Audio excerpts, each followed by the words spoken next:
Alrighty, welcome to the PSBS as a Plays Bullshit podcast. I'm your host, Code T, PSN Bye Boys. My ghost here is Andrew Arenas double is. Yes, and this week we're on episode 70. Yes, episode 70 this week. Yep, that new increment. Another milestone. I'll give it this one. Increment of 10s. Because I know we missed it last week, but now we're here. Oh, good, yeah. But I didn't do it for the show, but I did do it over the week. We did do a giveaway. Yes, we did. I just wanted to mention that we did a Twitter giveaway. We had a code for NHL 17 beta. The beta? Yeah, the beta, because that's coming soon, that game. And that was given to us by Nick. Mm-hmm. That's at NCS115 on Twitter, and his PSN is Arrow Role Model on PSN. Yeah, he's a friend of mine on PSN. I don't know if he had a you, but yeah, he's a friend of mine on PSN. Yeah. I remember him. There you go. And he sent us in that extra code and gave it away. So thanks to him for that. Yes. It reminds me of me, my humble beginnings as I started this show. Giving away a code? Giving away code. Well, okay, so let me tell you the little story about this podcast. So, no, there was this other. It wasn't a podcast, but it was like the little like web show type thing. A little like web videos. Show. It was done on PlayStationLifestyle.net website. Oh, yeah, that's right. Yeah, because they used to do this little thing every week. Morning Wood with Chandler Wood. He works at this thing, and he would do this little episode, kind of like a video almost podcast every Saturday morning. And that was my thing for a while. I was like sending in just random codes I get for free, like extra codes I would have, and I just don't want them. Or I just always give them away, send them to him, and then you give them away on the show, acknowledge me, and it was cool. These little codes like that. So, and then eventually he stopped doing that show, and then now basically when he stopped doing that show is when we started doing the podcast. So it was kind of like, okay, well, at least now if I have any extra codes, I can give them away on my show. But the problem is I haven't been getting any extra codes myself. Oh. So it's like, oh, well, now I got my own show. I haven't been really getting access to any extra codes lately. No, like I remember the codes that we gave in the beginning of our show was like Wolf Among Us episode 1, but I'm pretty sure at this point you can already get the first episode for free. I don't know if it's free indefinitely now, but I'm not sure. Because that's all we gave away. We gave away what was the Fat Princess code? Fat Princess code, which was free on PlayStation Plus like a month or two ago. True. And then we just gave away this NHL code. Yeah. I mean, it would help if I went to like conventions and stuff, if there were like any PSN codes that they had out for free that I can give away. But lately there really hasn't been anything that's, codes that have just been constantly streaming. There's really not been that many betas. Maybe as we approach closer to fall, that there'll be more betas, but there hasn't been too many betas. Battlefield 1 beta, maybe? But I don't know. The Battlefield 1's beta is going to be pretty open. Yeah, they said they should be doing some type of open beta for that. I mean, it should be soon-ish. I mean, it's got to be before October. Ooh, I'm excited for Battlefield 1. I don't know. It's been a while since I thought about Battlefield 1 because, it's kind of went dark since E3, kind of. I haven't really had it. Like, no news of the game, really, at all. Like, no new trailers, no new screenshots, even. Kind of went dark a little bit. I'm a little concerned about that. Well, I haven't been talking about too much. Well, EA talked about it a little bit last night, but basically just saying that they expect to sell 15 million copies of Battlefield 1. Forget that. Oh, a little news item you got there. Yeah, like forget that. I guess I missed it. It's 15 million copies. Yep. The confidence, just like Star Wars Battlefront. Their sell projections. Yeah, they said they expect to sell 15 million copies of Battlefield 1 and 10 million of Titanfall 2.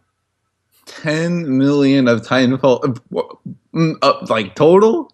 I guess, yeah, across all platforms. You got PS4, Xbox One, and PC. 10 mil for Titanfall 2 is a tall order. I mean, the problem here is that, like I said, they're putting these games a week apart. Yeah. So there's got to be this like cross market thing where like, how many people are going to get both? How many people are just going to get one over the other? They love to say that it's different audiences for it, which is true to an extent, but people that are like into shooters, like I mean, it is similar to the Advanced Warfare thing and the Battlefield 1 thing of like, what do you want out of your shooter right now? But it's tricky to tell. And people are interested in Titanfall, even despite, it's a little downfall on Xbox One. But now that it's on multiple platforms and everything, people are interested in it again, and they want to see how it is. So I just don't really understand EA's logic. We talked about this like a couple months ago, but yeah, 10 mil for Titanfall 2 is pretty tall. I mean, did they hit their projections of what they said for Battlefront Yeah. last year? They did, I think. Or I don't remember if they came out a little short because I remember them saying 14 or 15 million copies, so. but I don't remember, or 10. I don't know the numbers. But I remember them hitting their projection for Battlefront. So I don't know, but Battlefront had the Star Wars backing behind it and everything, and the movie, and but granted, Titanfall's much less than Star Wars. I mean, for the sales production, so it's a little not fair to really judge it by that, but it's interesting. Yeah. But I guess we'll see. Yeah, I hope we hit that number. Yeah, just hopefully both of these games are huge. Some people are just predicting that Titanfall 2 won't do as well as people are projecting, but we'll see. I hope that it does well. Yeah. I gotta see what other news we got. Well, you know what won't be coming out this fall? We got our first game delay. Yeah, first casualty. First fall delay into early 2017. Outlast 2 has been delayed. No. Outlast 2 is originally slated for this fall. It will be releasing sometime in first quarter 2017 for PS4, Xbox One, and PC. Yep. So we'll see. And my first thought was, oh, they'll delay it and put VR support, right? And then no, somebody asked them on Twitter about VR support, and they said not this time. There's no VR. I mean, I figured it was this delay, quote unquote delay, wasn't going to be adding VR support in. It was just they got to work on it. Now VR support would be fantastic. You just don't, at least in the pipeline right now. I think they need to finish the base game of when it was originally being developed. Yeah, but I mean, don't get me wrong. I mean, Outlast in VR. It'd be the experience. At least maybe for the time being, you could go play the first Outlast in the theater mode on VR. Well, you can play Outlast 2 in the VR video mode too. Yeah, that too. But like while you're waiting for Outlast 2, and plus, have you ever played the DLC for Outlast? No. Oh, dude, you still. Hopefully, if it gets on sale, maybe in this Halloween season, but. Yeah, you got to get the play Outlast in the theater mode. They simulate that people like actually in the theater, which like screaming and hollering like, "Oh no!" like freaking out like to the movie. Yeah, it's like if you were seeing like The Conjuring 2 or like Lights Out in your local theater. Yeah, and it's just like, oh, these people, these scared people. I just, yeah, I think it'd be really funny. Yeah, you got to play that DLC. It's a little this level design wise, it's very like but there's some like twisted things that happen in it that I just think that you need to like see. Nice. That I think you get a kick out of. So hopefully, if it like turns like $3 or something, I saw it like for $3 or like $2 at one point. So hopefully, when the sale, holiday season comes in, you can pick it up. It's quick. Like you can be like on one thing. It's like no more than like an hour and a half or something like that. So it's quick. And I liked it. I don't think it was as bad as some people make it out to be. So yeah, definitely an interesting little prequel to Outlast, which I love Outlast. But I had like a friend ask me, is this for the show? But like he asked me like, oh, would Outlast 2 be free for PlayStation Plus? It comes out, I'm like, no. It's the Housemarque situation where like you're not going to be paying for free their next game or whatever. You're going to be paying for this one. Yeah. We'll see. I mean, I liked Outlast. I didn't love it. I mean, it's not like the best thing ever, but I really liked Outlast. I mean, ever since its first showing from, back at E3 and then hearing about it and how it was on PC for a while and then it coming to PlayStation and it was like that, like kind of beginning PlayStation Plus game. I really liked Outlast. It's free. Yeah. Yeah. I mean, yeah, it was free. Like I said, it was in that launch window of PlayStation, so it was nice to play. And I do like my horror games. It's just, it kind of started that shift of like, non-combat horror games. Yeah, though. Yeah, walking around. Yeah, which I was kind of like it was alright. It was fine for Outlast. Outlast was like a short game, so it was just kind of like all right. But then like when Alien Isolation did it, I was just like, ugh. Yeah. I didn't care for Alien Isolation. Like I wanted to like it, but I don't know. I just could not develop interest in it. Yeah, no, you even beat it, huh? No, I didn't even beat it. Because it's a really long game. So like, if you don't like the gameplay within the first hour or two, you're not gonna like the next 8 hours. Mm-hmm. So it's just like, ugh. I never got around to Alien Isolation, actually. That one kind of like fell off for me. Yeah. Yeah, that one's kind of one that I kind of wish I would have gotten into. Now, if only they would put VR support for that game, it would make me go back to it, but... I mean, I don't know what, like, the studio that made that. I mean, no ramblings. I mean, it sold its projection target for what it was supposed to hit. Yeah. So, I don't know if there are any ramblings of a sequel or something to tie in with the new Alien movies or anything. Something? I mean, not for Ridley Scott's upcoming Alien movie, but maybe for Neil Blomkamp's, maybe? I don't know.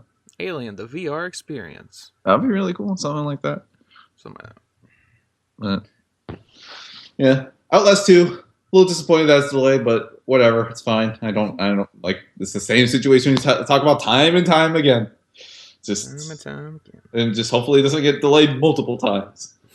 I'm excited for it regardless, and I refuse to like watch anything about Outlast 2 because I guess there's already like gameplay footage of it already out there, right? I guess. Yeah, I'm not even like what. Yeah, exactly. Like because like I've seen like little videos of like in the articles. I'm like, oh, I don't even go in. Not knowing. Mm-hmm. So I'm excited for Outlast 2. Cannot wait for it. Yeah. Well, that's got delayed. But you know what is coming to PlayStation sooner than expected? What is coming to PlayStation sooner than expected? Something we talked about like 2 episodes ago, and we were like way off the mark on this. Oh no. It was announced I think yesterday, the day before, that Inside is actually coming to PS4 this month. Excellent. It's coming August 23rd. About 1 month after the Xbox One version came out, which is crazy because we had a question about this and it was like, oh, when, and we were saying like what, maybe 6 months to a year.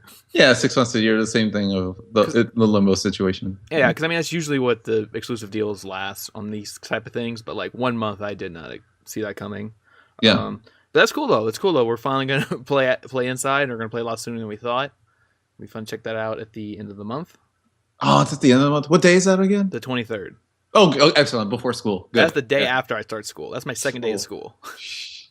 I don't start school until basically September. It's like August 29th, so a bit late. Wait, you go to school for 3 days and get a day off for Labor Day? Yeah. It seems so. Yeah, it's August 29th. I think before last year, my school started on the 17th of August. So... yeah, it's rather interesting. So that's why I'm gonna get No Man's Sky and everything and try it out because like when No Man's Sky was like announced for the August day, I was like But now I'm like, oh, that's fine. I get to play No Man's Sky for as long as I need to. Yeah. Or school starts. Speaking of which, next week. Yeah, I'm excited for it. Like I think now my like hype level has like gone up high, not to the point of like what my friends were talking about, like No Man's Sky, but it's up there. And I'm a little back and forth if I want to get it digital or not, but I don't know. Well, I pre-ordered through Amazon. Yeah, I think I might actually end up doing that, but I mean, it's not like it's having it for like hours early is going to make a difference. So yeah, actually, I might get it through Amazon. So all right, since you brought up No Man's Sky, I guess I got to talk about it now. No Man's Sky. What were you No Man's Sky? We cannot go through an episode without talking about No Man's Sky because guess what? It's also going to be on the one next week, and probably the one after that, and the one after that. Yeah. So here's the thing about No Man's Sky. So it was another thing we talked about a week ago when we were kind of like talking about how our reviewers are going to review this game. It turned out this week, reports were coming out that apparently reviewers have not received copies yet. The article has been updated since then, saying that they should be getting him the end of the week, so that should be like today or tomorrow. I would hope today. Which today is Thursday. Just let you guys know since we're recording. Like I would just imagine like these press outlets that like waiting for it in the FedEx mail or whatever, or UPS to get it in. They're just like, oh man. Yeah, so they're probably getting it today so they can play it over the weekend and review it for Tuesday. Hopefully, we'll see reviews Tuesday morning. Or some form of in progress. Some in progress things. Because I mean, I don't know. Do you think 4 days would be enough time to like play through and like review No Man's Sky? 4 days. I mean, it's got to be like a meaty and then the time to write it or produce videos on it.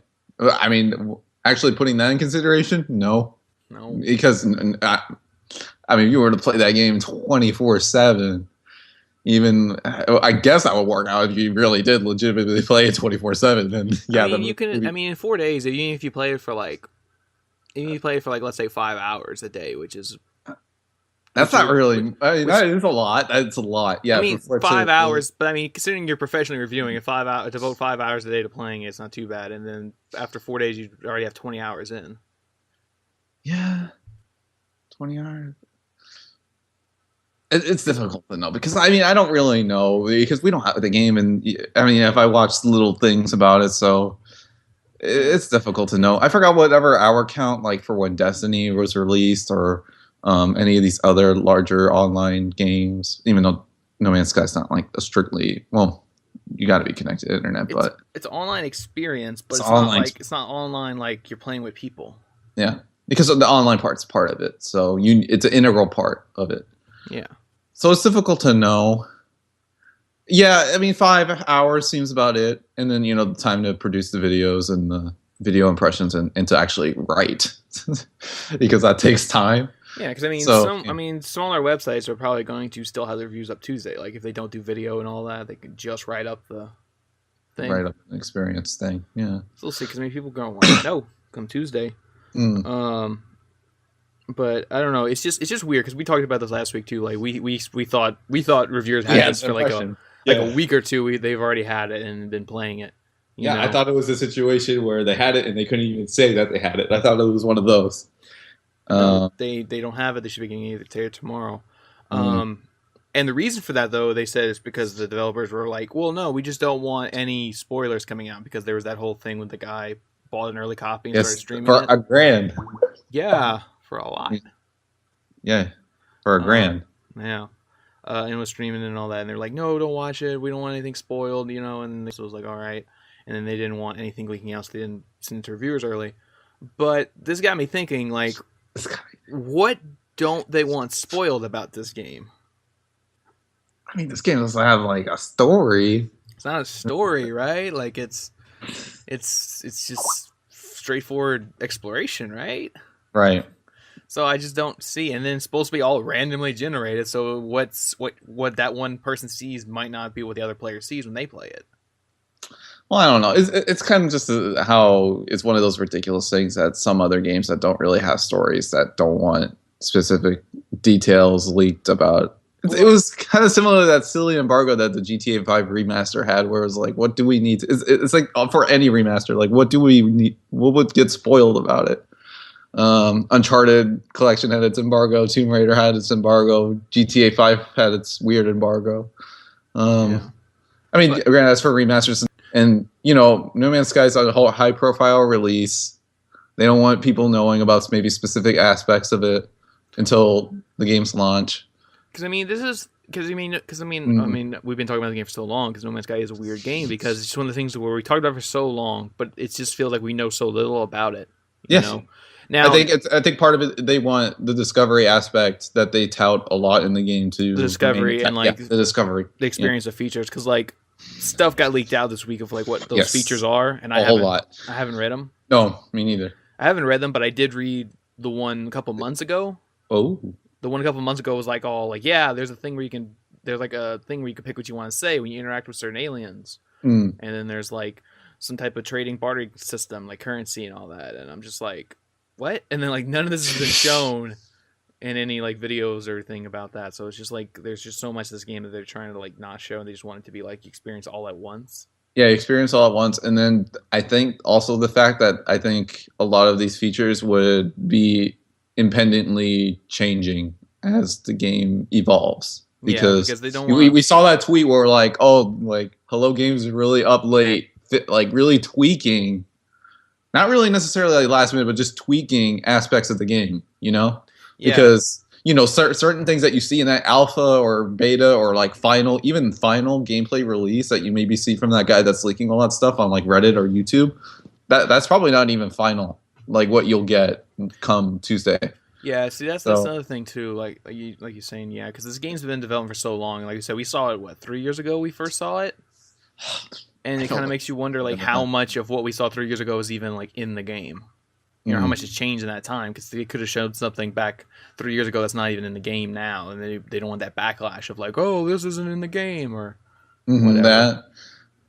And, UI changes or anything like that, gameplay mechanics. I'm probably going to go back when I get back home tonight from the movies that to maybe watch original No Man's Sky footage, which I don't know if that's a great idea doing, but I want to go check. I would just want because before games usually like long awaited games come out, I check back way back when we watched it.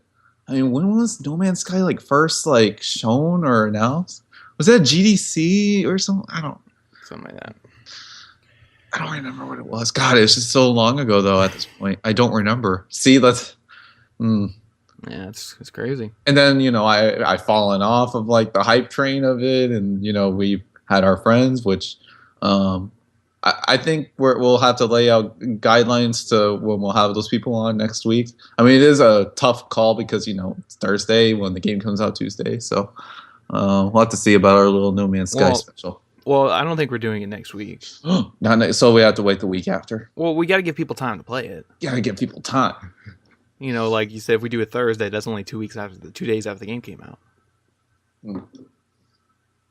I mean, it's weird. I don't know. Like I said, we're going to talk about that later, though. Off air, or we'll figure that out. We want to give people time. Yeah, realistically, and then to get the people on it, I think it's a little tricky because they got to have the Skype accounts and we got to be willing to be on, and hopefully the connection goes well, and just it's a conundrum. A lot of variables. There are a lot, just like No Man's Sky. Yes. But my thing too, like when I read the whole thing about like they're trying to keep people away from spoilers for No Man's Sky, it kind of made me think like, what was the last game that had this big like kind of thing where they didn't want it spoiled until the game came out? And it was like, oh, are they trying to do like an Assassin's Creed 1 level twist?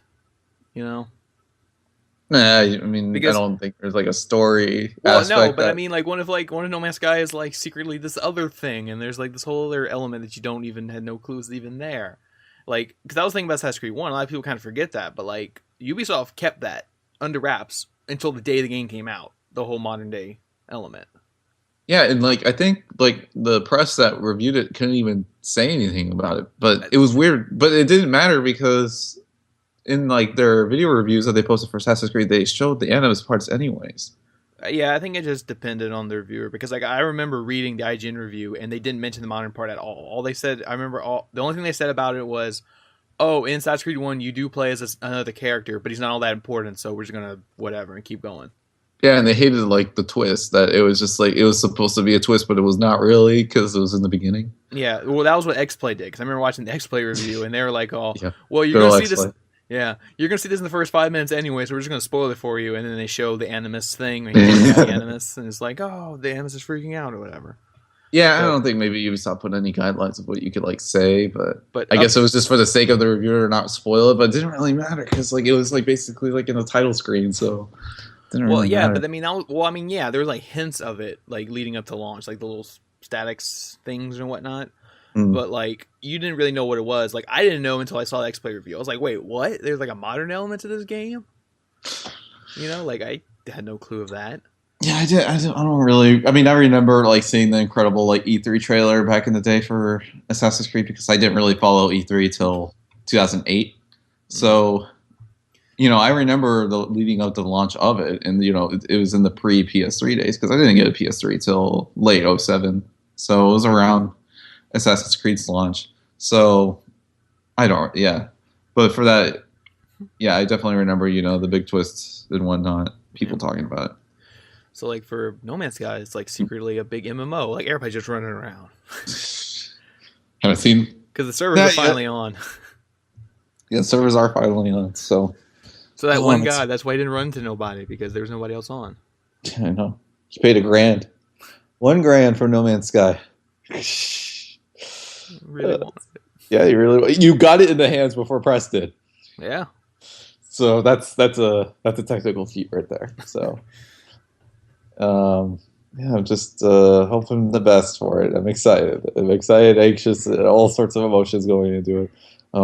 First game I bought in a while. I mean, last game I bought was like Uncharted 4. So because nothing's really. I mean, digital things have come out great. I can't say nothing has come out, but really anything that I've been interested to play in hasn't really been coming out all summer because Mirror's Edge I was going to get, but that ended up being a disappointment, and I'm not even remotely interested in playing it at all. And I don't know, nothing really else has been landing this summer. Like I would have loved Tomb Raider around this time or like the BioShock collection, but unfortunately those are coming out in even worse times. So forget that. But the fall's going to be insane, as we've talked about time and time again. We had Uncharted 4 in May.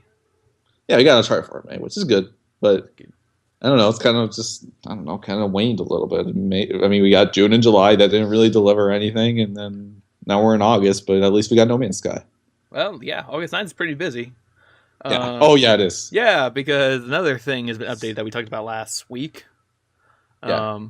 Our little, if you like kept listening to our rambling at the end of last week's episode, when we realized, wait a minute, Indigo Prophecy hasn't been released yet.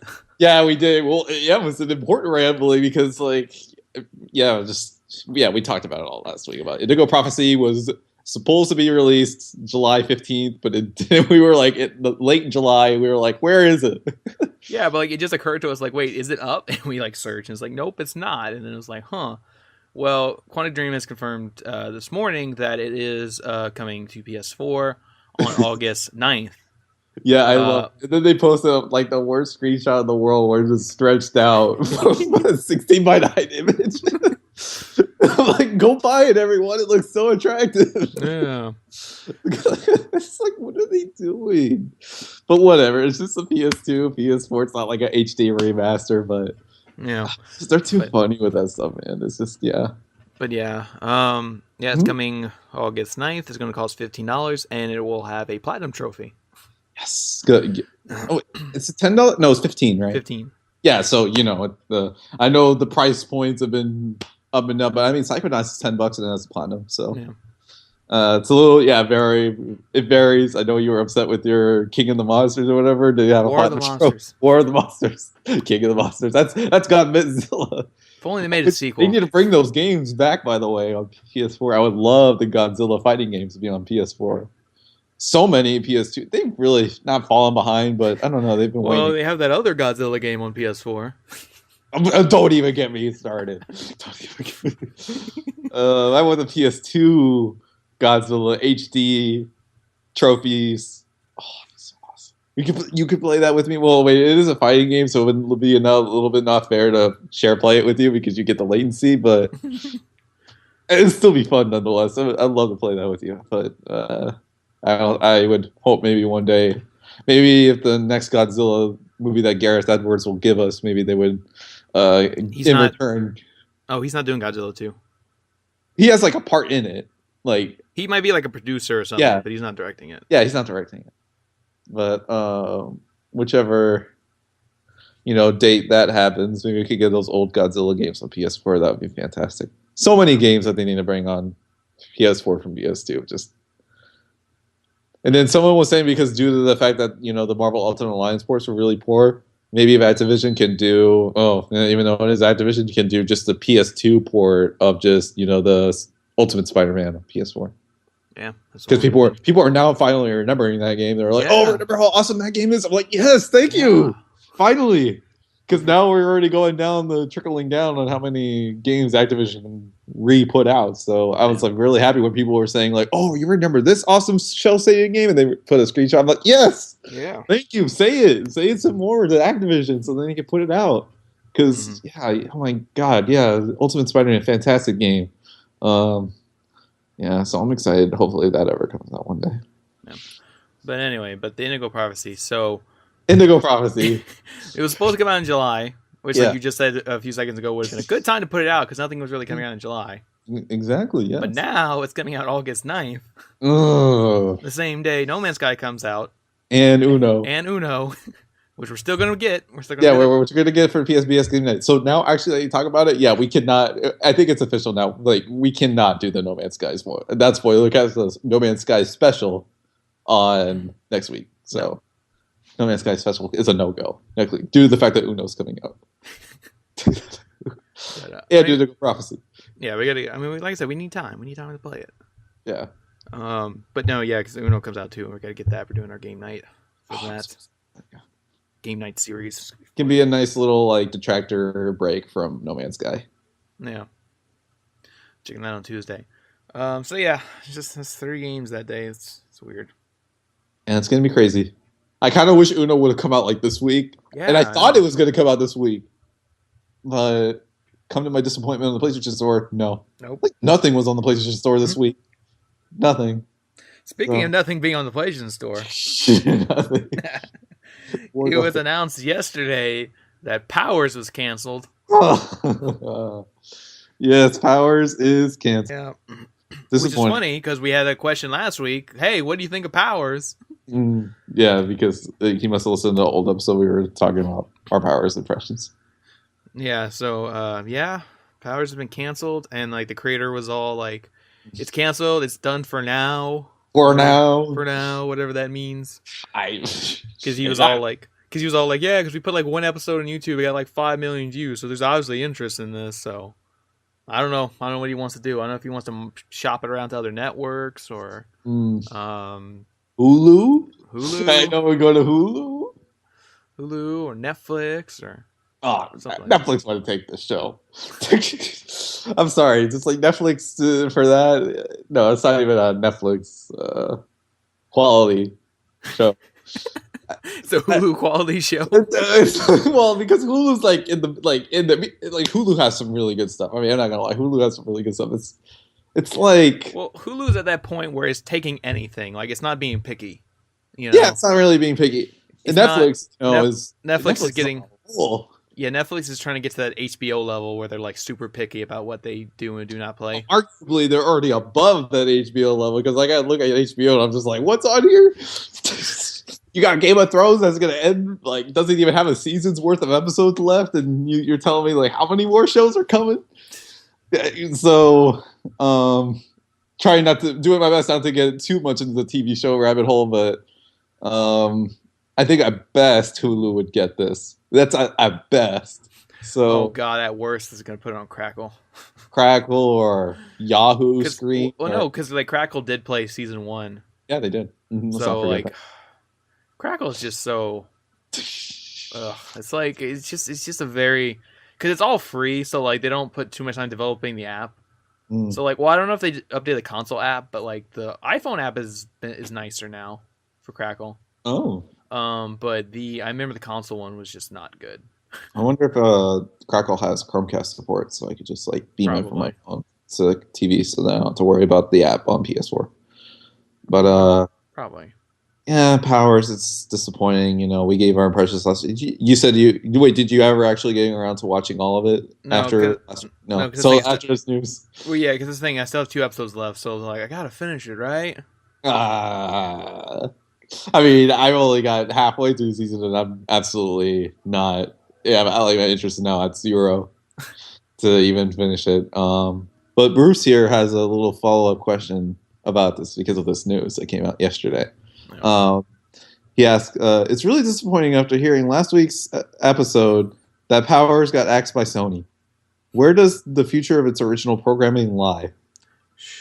Yeah, that's the question because we don't know because like Sony, because like we briefly talked about this last week because they've only done like 2 things. They did Tester for reality, kind of the reality realm, and now they did Powers as like a scripted series.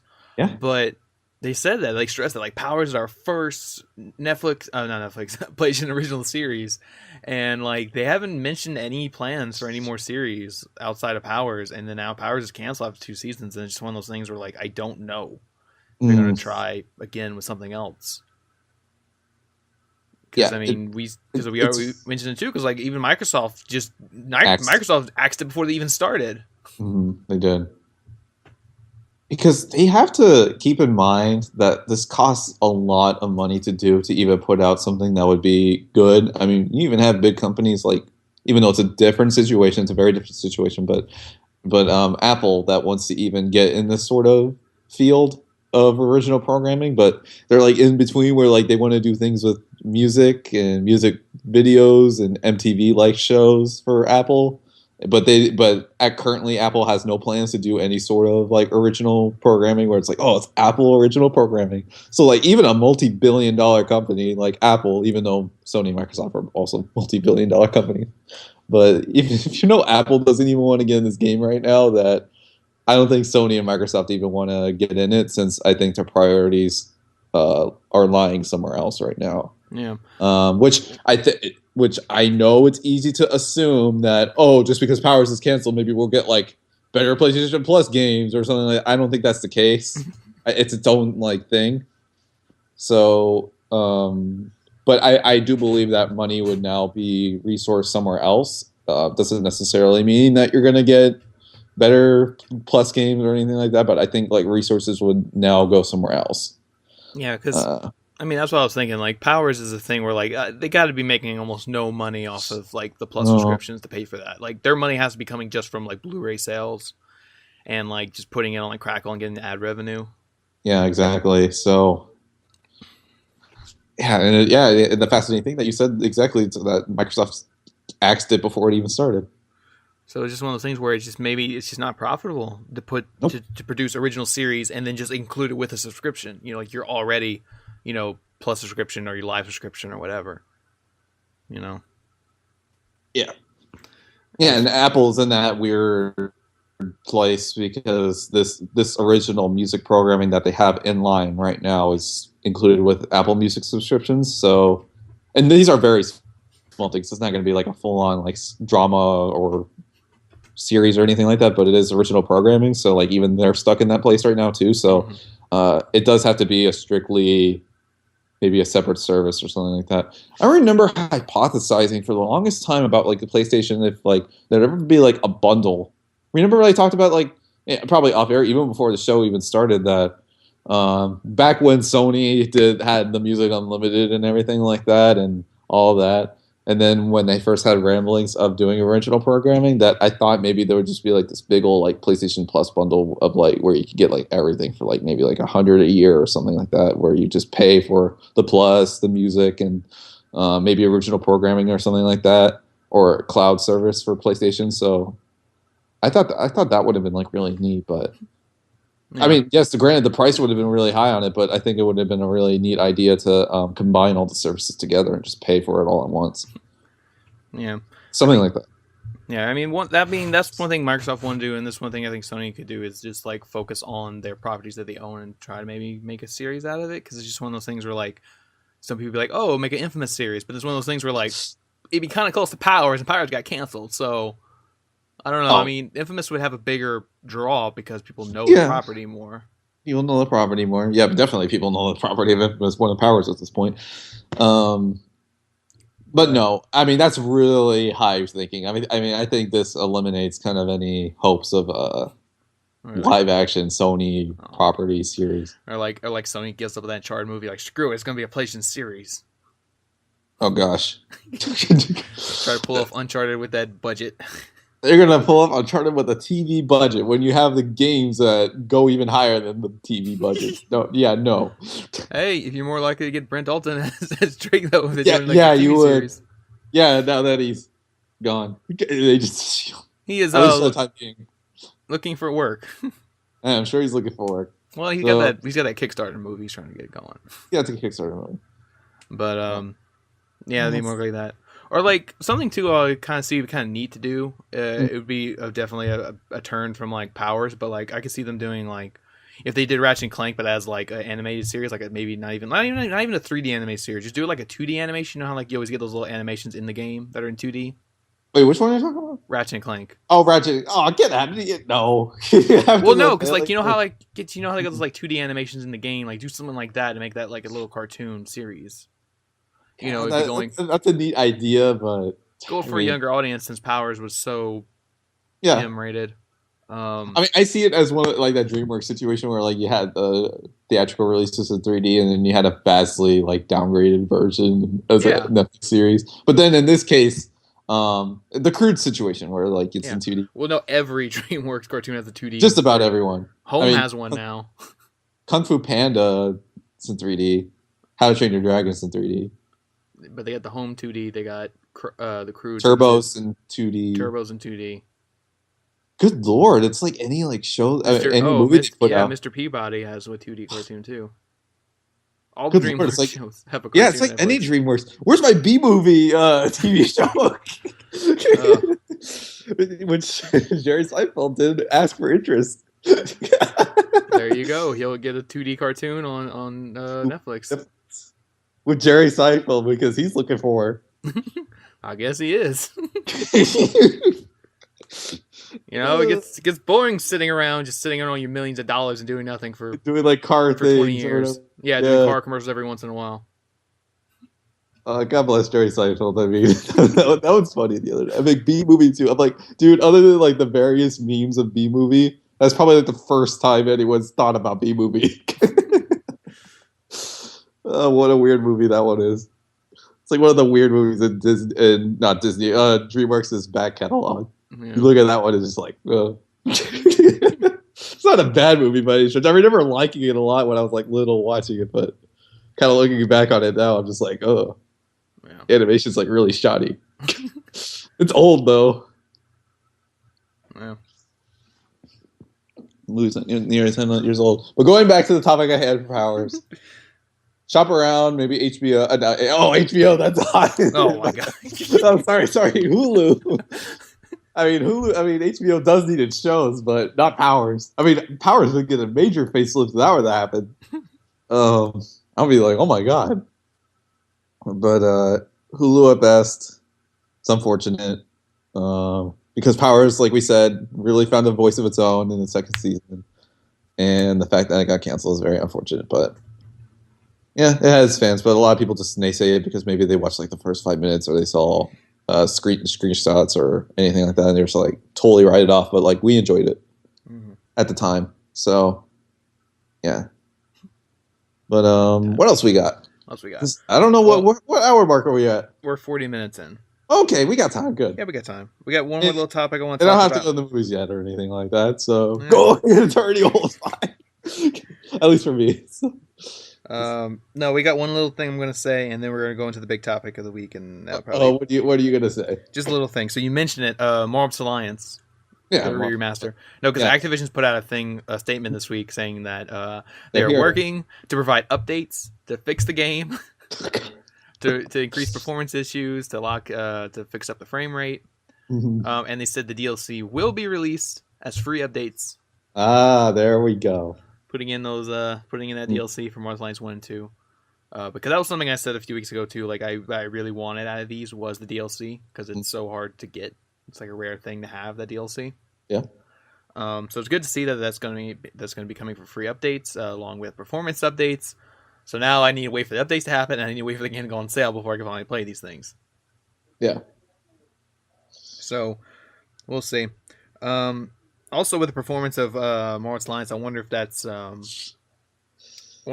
leading to because we haven't heard anything about Transformers. Yeah, you talked about that. This coming, right? It is coming because the trophy. I don't know if the trophy's popped up yet, but the ESRB has been rated for PS4.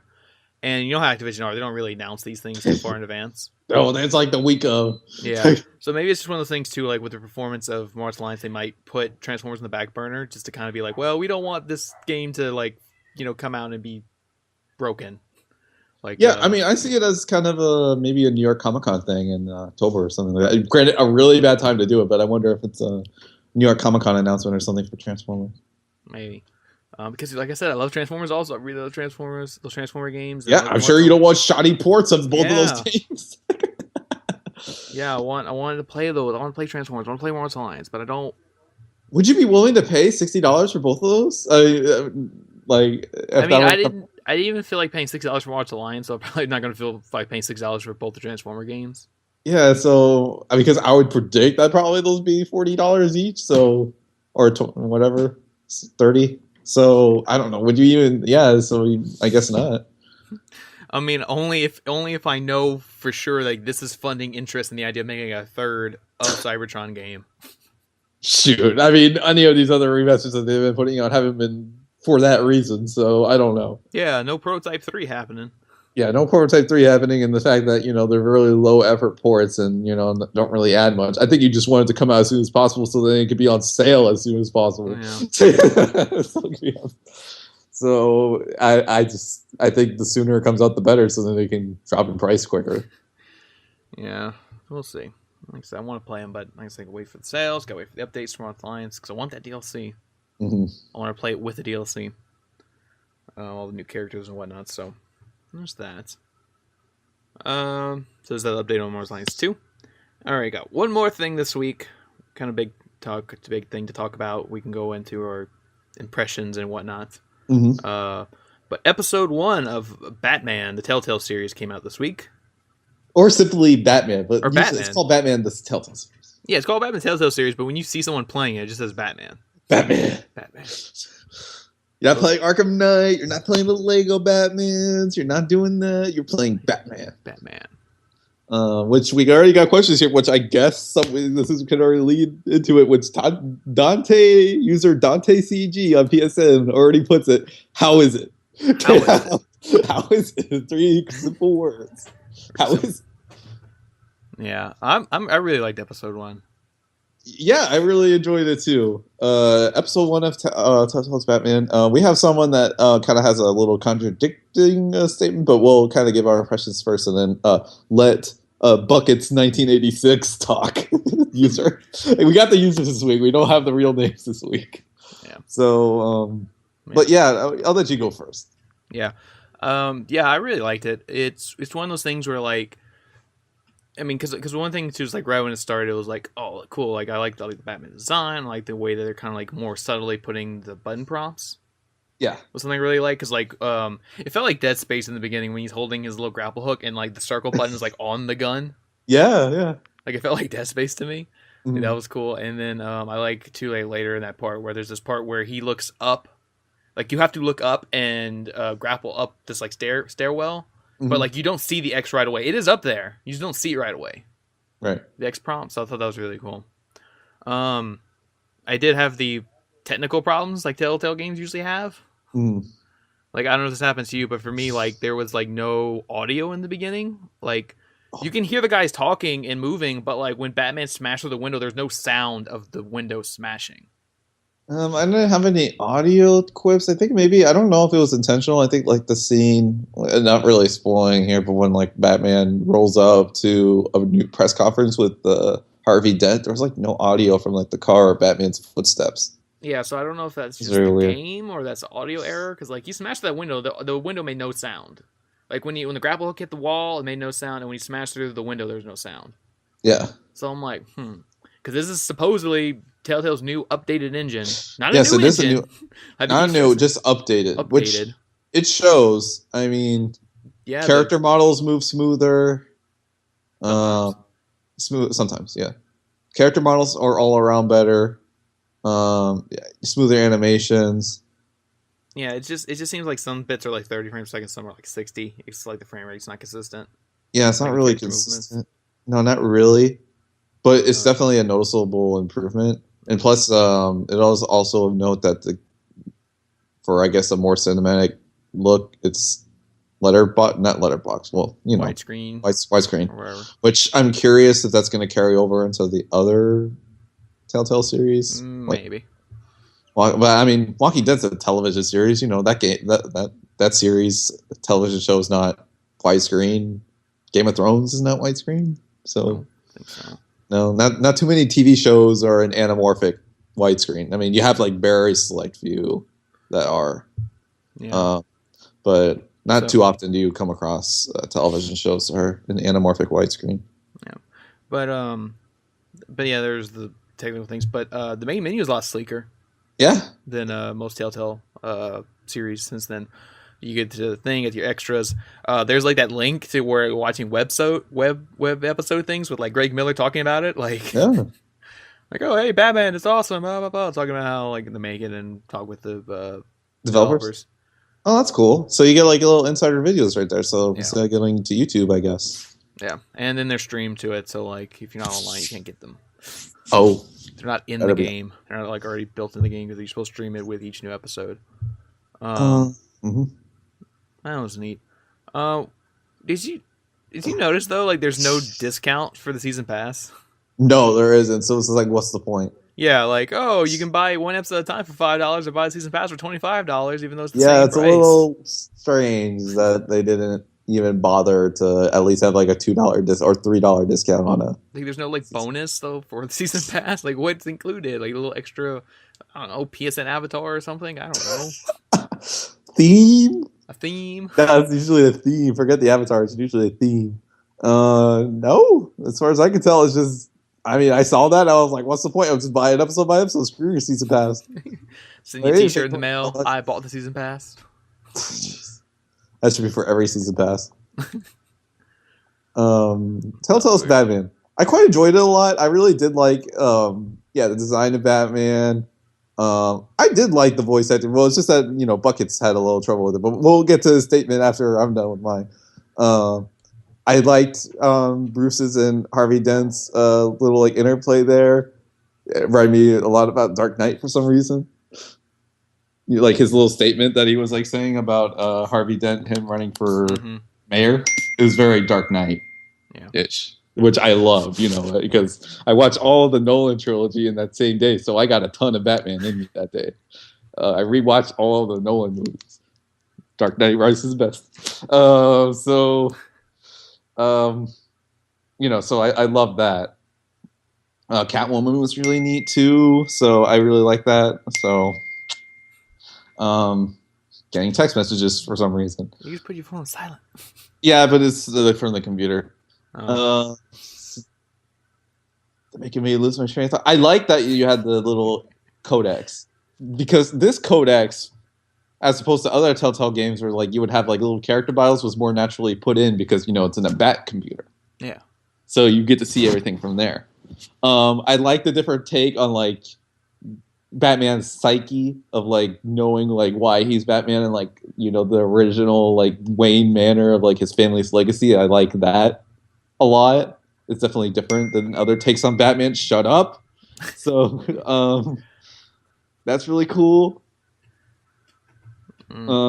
Alfred's really cool too. I really like his personality in this one. I like Alfred, and then doing all the detective work as Batman, doing the links and all that. That's cool. Changing the colors of your little UI is neat.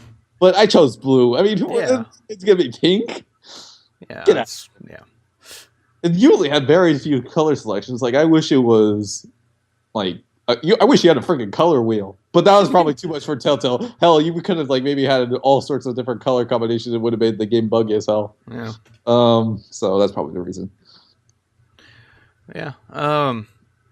Yes, that's all neat. One thing though is because here's the thing though, this is a new version of Batman. That's what's neat about this, because everybody has their version of Batman when they make a new movie, comic book, game, whatever. It's this new kind of take on the Batman universe. Right. I'm interested in this one. It seems to be a mix of it all so far. Yeah, it's a stew. stew. Yeah, because the suit kind of reminds me of New 52. They got the whole robot voice from Batman vs Superman when he's Batman. Yeah. They got some things from the Nolan trilogy. Got some things from the Nolan. Yeah, because it so far feels like Batman Begins as far as villains.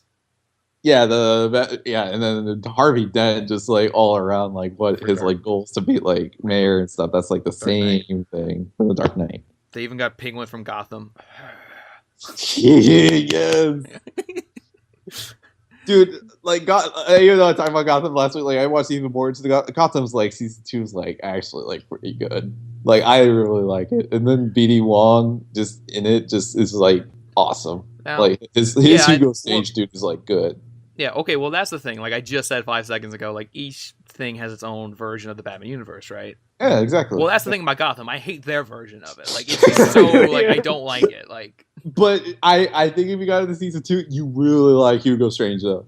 Maybe, but he's fantastic. Yeah, because Hugo Strange is a good villain. It's fantastic. So I probably like that. But I said, I don't like their take on the Batman universe. that Gotham take. Because right now I'm interested in this one because I'm interested to see if they change it or not. Because that's kind of one problem I had with it. The way they're presenting the characters is that yes, yeah. Because me and you, we know all about the Batman universe. So it's one of those things where it's support Harvey Dent, but he's going to turn into Two-Face, right? Yeah, we already know that. So should I be supporting him? So it's Falcone shows up. I'm not going to support him. I know he's a mobster. Even though I did shake his hand. Well, yeah, even though I don't want to do with spoiler territory, but yeah, I shook his hand. I befriended him. Well, it's just episode 1. I think it's fine if we kind of spoil episode 1. We're not going to spoil the other episodes. It's just episode 1 to get you into it. Yeah. And then Penguin showed up, and he's a completely different character. Like I said, he's more like his Gotham version. Yeah. Younger, more Batman's age. Talks with is that Australian accent? I don't want to be. Guessing. Definitely not Nolan North, right? No, it's not Nolan, because Nolan North did an Australian accent for him in the Arkham games. Yeah. Oh, yeah, that was a little disappointing, but So that was different, and like it says from Gotham, and it's like, are you supposed to trust him? I'm like, I know he's supposed to be the Penguin, so I don't know if I should because I know my Batman lore. And then it was just like, oh, do you trust, Commissioner Gordon? Like, of course I trust him, right? He's Commissioner Gordon. it's like easy trivia for the Batman fan. Yeah, so I don't know if they're gonna like start like really changing the lore going into later episodes, but right now it's just kind of like I know who these characters are, so I know who I should and shouldn't be trusting right now. Actually, I went opposite. I didn't even go with Gordon. I wanted to see. I did like kind of the opposite things of what Batman would do to see what would happen. Oh, if you want to see what the opposite of Batman does, go check out a certain movie. Oh, well, that was the thing. That like when I was like beating people to a pulp and whatnot, I was like, "Oh, Snyder would love this game." So you're playing as Ben Affleck's Batman. I am playing as Ben Affleck's Batman. That's what I am doing right now. It's like Snyder would like all the blood coming out of people and everything. Snyder would love this. Yeah, but really gotta show him this game. We'll see. That's another thing too. Like it's another thing too is like the game's rated M.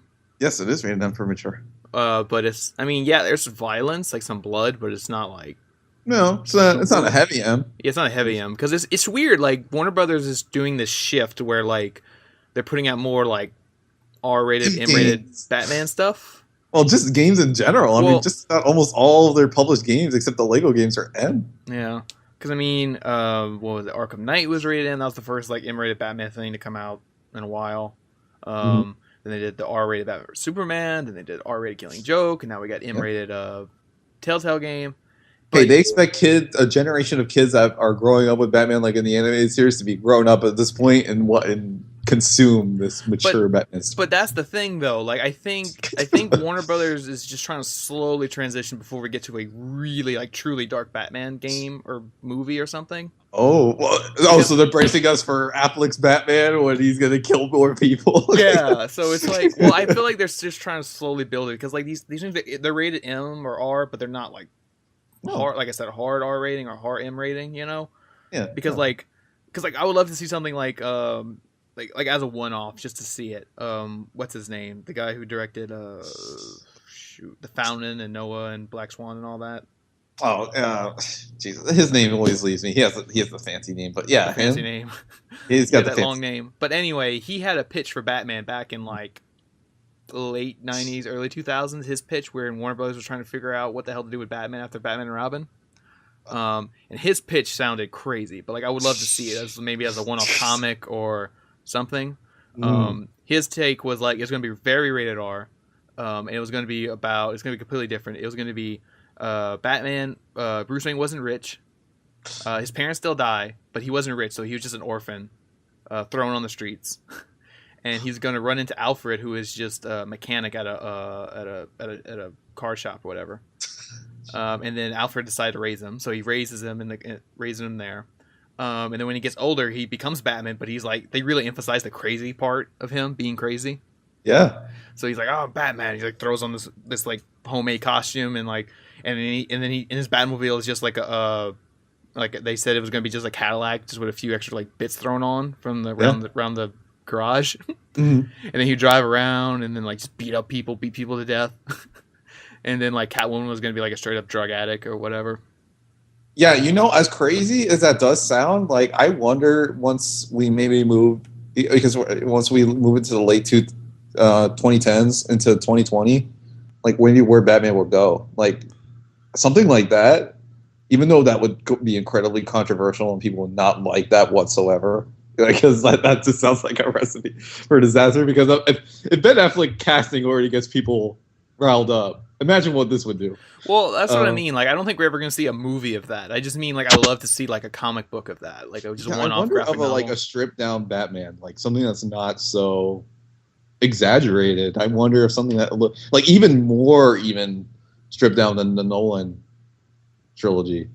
Something even lower than that. I mean, not like quality-wise, but some like technology and like all that. Like a Batman that doesn't have all these gadgets. Like he just runs around in a homemade suit, gets caught up in like drug dealers and all that, and he just gets beat up. He beats up people, and like, yeah, that sounds like Kick-Ass. I'm talking like a serious version of that, and then like the main character really has like mental problems. But again, then that's Super. But Super did that. Done better. Yeah, like, well, Super was a dark comedy, so like this is still like a serious thing, like dramatic take. And then he said it would just be called Batman, like there'd be a space between the word bat and man. So it emphasizes more of bat, like he's bat crazy. That'll be the tagline. Yeah. But yeah, I mean that'd been really neat. Like I would love to see that, like I said, as a comic book, or I don't know if they could possibly pull that off as a game. But I don't know. Like I just think that's what I think Warner Brothers is doing here. They're like I said, they're putting out this Embrace stuff, but it's not going full blown in that really dark area like I described. But I think they're kind of like slowly transitioning to possibly do that one day, like put out a game or put out even a comic book. Because even the comic books don't go that dark really anymore. Like I said, put it out as a comic book, or maybe it's like an animated movie or something. Like, I don't know, like just see something like that, like really take it in a crazy dark direction. You know? Yeah, I'm curious. Maybe. Hopefully that maybe would happen one day. I would just like it because it's a different change of pace, but I know people wouldn't like it though, because we want the traditional Batman. Well, I mean, the only time people are going to really care if it's a movie. Like people don't care if it's a one-off game, or they don't care if it's a one-off comic book. People it would be movies that get people riled. It's movies that get people riled, or like TV shows. Like I don't like Gotham. Like, don't you even dare change the basics of Batman. Well, somebody already did that, so. But anyway. But we do have a contradictory statement for what we said about Bucket's 1986, and see if it challenges our opinion on Batman the Telltale series or not. So this is quick, hopefully. Because how much time do we have left? We're an hour and 1 minute in. All right. Well, we'll leave it for, even though his statement here is a little long. I really didn't like Telltale's Batman. With the constant QTEs and bad graphics, I really think Telltale needs to slow their roll and release better quality games. The only game that I like that has a lot of QTEs is Until Dawn, because it has some pretty good graphics and an engaging story. Being a huge fan of Batman, it was disappointing that this delves so little into Batman's psyche, as well as poor voice acting. Can't Telltale pick better voice actors instead of hiring the same ones over and over again? I mean, he has somewhat of a point there. I mean, the voice actors are carried over from game to game, but I don't know. It doesn't sound like he likes the basic gameplay of the Telltale series at all. Yeah, I mean, I do agree with the whole, like, maybe Telltale needs to kind of take some time off and, like, focus more in each game. Yeah. They kind of give him a bit more variety. I mean, I like that Batman is trying to bring a bit more variety, like, in the way that, like, yeah, there's quick time events, but, like, it builds up to a finisher move, and then there's, like, there's that thing with the drone, and you can like pick out your attack plan, which is cool. But they only like only one or two of the guys had like more than one option. So it was just like, what's the point? Well, yeah, what's the point? It's like, so hopefully that's very expanded on in future episodes. Yeah, because I was looking for other options too, and there was only two options for one person. But like, what was the point of doing that? Yeah, was everybody else had one option. I was like, what? So yeah, I mean, I do like that there's potential to add variety. They just need to do it. Yeah. in the next episodes. So I do like the change up, but yeah, I mean, if if they can just take off and like put more quality into it, I would appreciate that, especially since they got the Marvel game next year, which we still don't know what it is. Yeah, God, dude, that one could go anywhere. Similar to like when we first heard ramblings of Batman, we were like, oh, that could go anywhere. But this one, yeah. But we won't go in the rabbit hole of that one. Until we get more details on it, we can talk about it. As far as voice acting, I mean, yes, pretty much all the same voice actors they use from like Tales of the Borderlands and all that. Because I'm picky about my voice acting too, because I remember I did my rant on Arkham Knight, how I didn't like the voice acting in Arkham Knight, or some of it. Well, that not because of the actors, because it was delivery and direction, right? I mean, yeah, like, well, like Arkham Knight, my two problems was like, well, of course, Mark Hamill was perfect in Arkham Knight. Yeah, there's like no question about it. But even Kevin Conroy didn't deliver his lines as well. Like he sounded like just tired, like some of his delivery, like, I'm going to break your leg. Not to the point of phoning it in, but it was very. I think it was direction. I think it was the voice acting. They didn't let him come and do like a second take on that. some of those lines. I'm sure he did second takes, but I just think overall, I think they just went with the best that they could, and then Commissioner Gordon was the worst. By God. Yeah, like his little sequence. Yeah, it wasn't good. No, because they got the guy. They're like, oh no, we got to get the guy from Breaking Bad to do the voice. Give star power. Yeah, but not Bryan Cranston, who did the voice of Commissioner Gordon in Batman Year One. Batman Year One. No, oh god, what's his name? The guy who plays as Mike. I forget his name. I mean, I don't even question me with the Breaking Bad. Yeah, I know, but I'm sorry, but outside of Breaking Bad, he's not a good actor. Oh. Like, he's great on Breaking Bad because that's his character, Right. Well, I haven't seen Community because I know he's in Community. I don't know if he's any better in that show. Oh, he's funny in that show. He's funny in Community. Okay, but like things outside of Breaking Bad that I've seen him in, he's just not good. Like Horrible Bosses 2, he was phoning in that whole movie. Yeah, I agree. And then in Arkham Knight, he was just reading off that paper like nothing. Like there was no delivery to those lines from Commissioner Gordon. Yeah, not at all. I agree. But Commissioner Gordon, the voice, I don't know who they got for voice for Commissioner Gordon, but it's fine in this one. For Batman, it's all right. For Bruce, it's just like he uses the robot voice for when he's Batman. So it's like I was expecting him to just sound like Lego. Huh? Oh, like Lego Batman, the robot voice for Batman? No. Like when he talks, it's the robot voice, like from Batman vs Superman. Oh yeah. But it's like the exact same. But what I was saying was I was expecting him to basically just sound like Lego Batman because Troy Baker did the voice of Batman in Lego Batman. Yeah, the Lego Batman video games. But I guess Telltale didn't want that. They didn't want him to sound like the Lego Batman. Yeah. So it was just like, It's kind of funny. Yeah, so it was like, And then it was just like, oh, and then Harvey Dent comes in and it's like, that's the voice actor for Reggie, right? From Second Son? That's what it sounded like. Yeah. Yep, it's Will Treville. Yeah, I forget his name. Yeah, he's in Second so Son, Knack, Battlefield. Battlefield, all sorts of games. Yeah. So it's like, oh, him and Troy Becker in the same game again. And Laura Bailey. And I'm like, okay. Yep, everybody's here. And then it's more the character design than the voice actor. But like Harvey Dent's got the big like muscle build to him, which is really weird. Yeah, it is straight. He has like he looks like Crimson Chin or something. Yeah, Crimson Chin.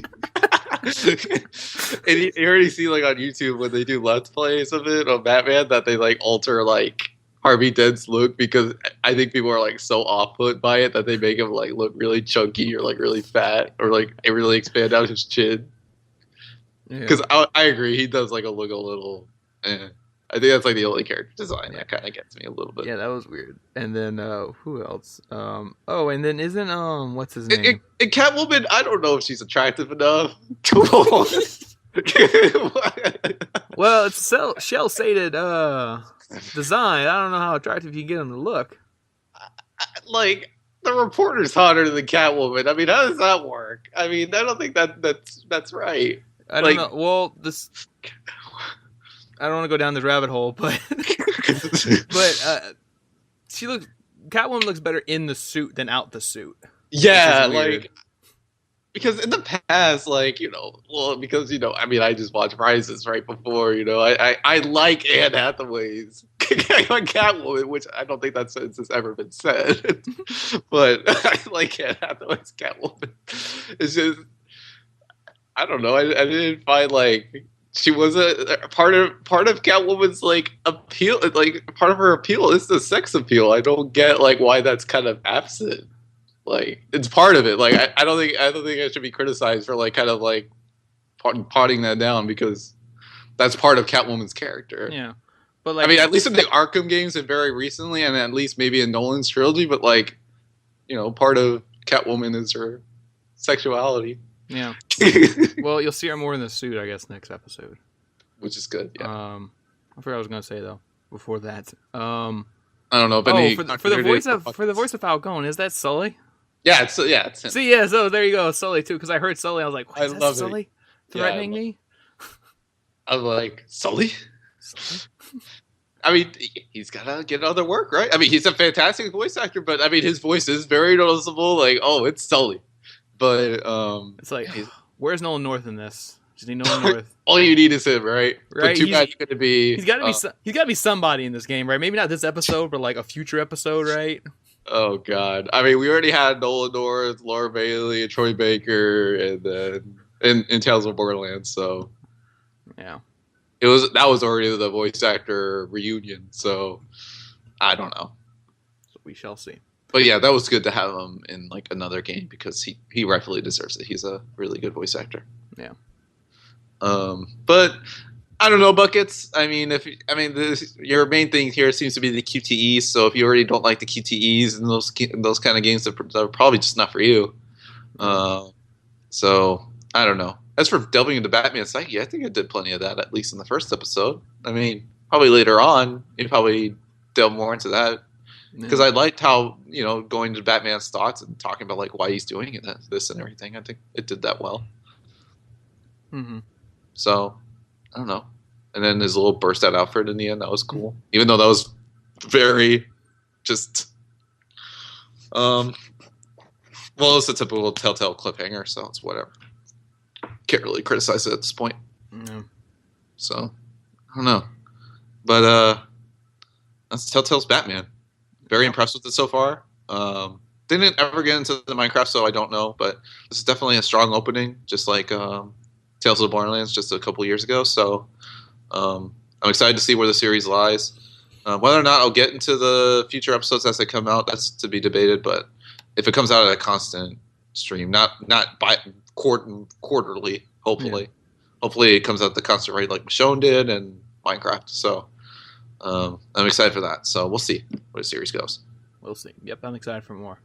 Me too. So yeah, but we're at the 1 hour 11-minute mark. Ah, perfect. Yeah. Yeah, time to wrap. I mean, we had to up. get the buckets, the statement, and all that. So yeah, going in our in-depth detail on Batman. Mm-hmm. But yeah, I don't think we're gonna do that for every episode. That's just just to kind of give an initial impression of the series for right now. Yeah, because it's gonna be difficult to talk about as time goes on because spoilers and all that, and whether or not I'll even play it. So not really sure about that. Yeah, I think most people don't really mind spoilers too much for episode 1 because that's already like the beginning. We're trying to they want to know if they should even play it or not. Mm-hmm. So it's just kind of like okay. But like I said, it's a choice-based game, so like whatever choices you made is gonna be different. I just told you like major choices, so nothing like oh my gosh, no big revelations or anything like that. Not like Wolf Among Us. I mean, Wolf Among Us, that one was a difficult one to talk about because you would get similar plot threads, but this is different. Mm-hmm. But yeah, so yeah, we'll see going forward. Ooh, one more thing though, I did like the start title screen where it showed like old Batman stuff. Yeah, that was so cool. That was cool. Yeah, that's nice. I like. But yeah. But with that, this has been the PSBS Plays PlayStation Podcast, episode 70. I'm your host, Code TPS and Bye Boys. My host here is Andrew Arenas, double is. Everyone have a fantastic week. Yep. Go to the movies. Maybe go see Suicide Squad. Maybe. I don't know. I'm about to go see it soon. Right now. Soon, right in like now? 50 minutes. The bat signal is calling you? Yeah, it is. And then I'll run like the Flash right now. But everyone have a fantastic week. Play Batman. Go play whatever. Yeah. No Man's Sky is coming. No Man's Sky is coming. Go play that. It's approaching, so I'm excited for that. But yeah. But cool. With that, I'm out. Yep. I'm going to see my way out. Whoop. Yep. Whoop. Yep. And thanks for listening, and hopefully see you guys next week. Click.